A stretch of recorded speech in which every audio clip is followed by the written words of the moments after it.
नमस्कार.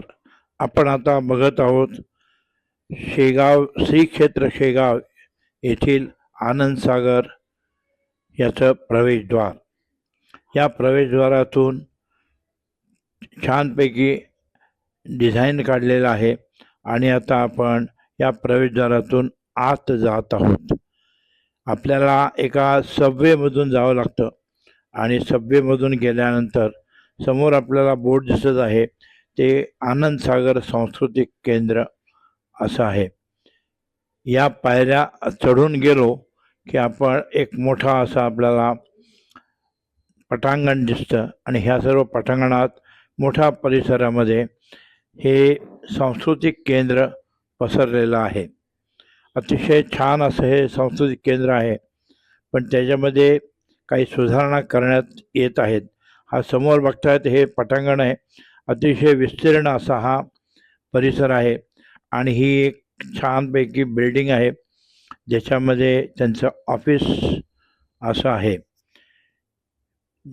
क्वालिटी एकदम छान आहे आणि परिसर एकदम रमणीय आणि छान वाटतो.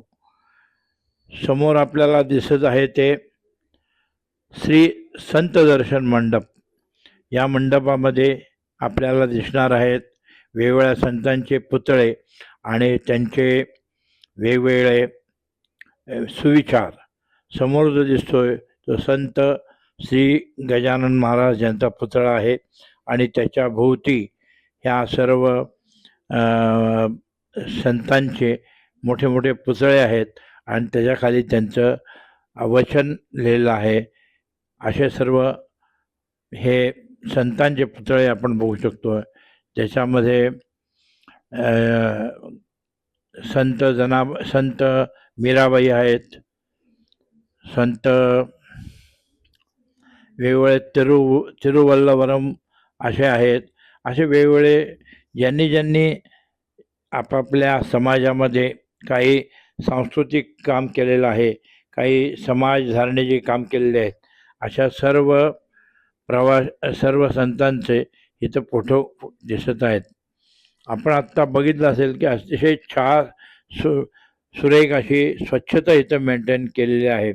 छानपैकी इथं हा जो नियोजित दरवाजा आहे तो दिसतो आहे आणि त्याच्यामधूनच हा पाण्याचा प्रवाह आपण बघू शकतोय. ही पायऱ्यांची रचना केलेली आहे, ही बाहेर जाण्यासाठी किंवा आत येण्यासाठी अशी आहे आणि त्याच्या शेजारी हे पाण्याचे प्रवाह दिसत आहेत. तसेच या मंडपाच्या दुसऱ्या बाजूला छानपैकी असेच संतांचे पुतळे आहेत आणि अतिशय गर्दी अशी इथं दिसत आहे. हा सगळाच परिसर अतिशय छान आणि एकदम आल्हाददायक असा वाटतो. हे सर्व पुतळे बघितल्यानंतर आपण या सभा मंडपातून बाहेर पडल्यावर आपण एक वेगळं असं देऊळ बघणार आहोत. ते श्री गजाननाचं देऊळ आहे, पण तिथं फोटोग्राफी अलाउड नाही आहे, त्यामुळं आपण त्याचं चित्रीकरण करू शकलेलं नाहीत. हे वेगवेगळे संतांचे पुतळे आहेत आणि आता आपण ह्या सभा मंडपातून बाहेर पडणार आहोत. बघूयात नवीन काय आपल्याला मिळते ते. यानंतर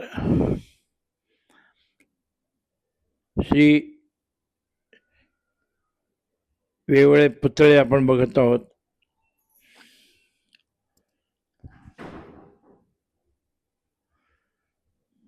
आणि आता आपण त्या गणपती मंदिराकडं चालायला सुरुवात करणार आहोत. इथून आपण सरळ गेलो की गणपतीचे देऊळ आहे. तिथल्या स्वयंसेवकाने सांगितलं की इथं फोटोग्राफी अलाउड नाही, त्यामुळं आपण त्याचं चित्रीकरण केलेलं नाही. त्यानंतर मात्र आपण आनंदसागरचं चित्रीकरण केलेलं आहे, ते आपल्याला लगेच पुढं दिसेल. हा रस्ता अतिशय छानपैकी काम चालू आहे, स्वच्छता आहे. समोर बघतो तो आपण आनंदसागरचा असा छान परिसर आहे, मोठा विस्तीर्ण असा परिसर आहे. आणि या आनंदसागरमध्येच समोरच्या बाजूला एक छानपैकी सांस्कृतिक इमारत उभी आहे. त्याला जायला डावीकडून एक रस्ता आहे, पण सध्या तो रस्ता बंद आहे, त्यामुळं आपल्याला तिथपर्यंत जाता येत नाही. हा समोर जो रस्ता दिसतोय त्या रस्त्याने आपण जाऊ शकतो, पण सध्या काम चालू असल्यामुळे त्या इथं आपल्याला जाता येत नाही. आपण ही समोरची बिल्डिंग जरा क्लोजअपने बघू शकतो. आता आपण जी क्लोजअपने बघणार आहोत की ती बिल्डिंग कशी दिसते. आणि हा डावीकडचा रस्ता दिसतोय, त्या पुलावरून आपण ह्या तलावाच्या मध्यभागी जाऊ शकतो आणि मग तिथून आपल्याला त्या सांस्कृतिक बिल्डिंगमध्ये जाता येतं.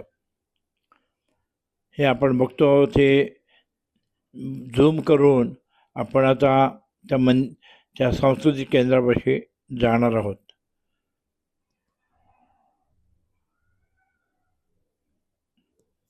आपण झूम इन करत आहोत आणि त्यातून आपल्याला त्या सांस्कृतिक केंद्राचे दिसणार आहेत.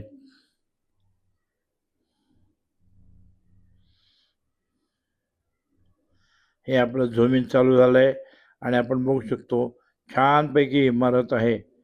आम्हाला ती जवळून पाहता नाही आली, म्हणून आपल्यासाठी ही झूम इन करून मोठ्या याच्यात आपल्याला ती बघता येते आहे. हा असा आनंद सागर परिसर आहे आणि ह्याच्यामध्ये सध्या भरपूर कामं चालू आहेत. एका बाजूला गणपतीचं देऊळ आहे, दुसऱ्या बाजूला महादेव देऊळ आहे. पण ही सर्व कामं चालू असल्यामुळे हा थोडासा आत्ता अर्धवट असा सांस्कृतिक केंद्र तयार झालेला आहे. धन्यवाद.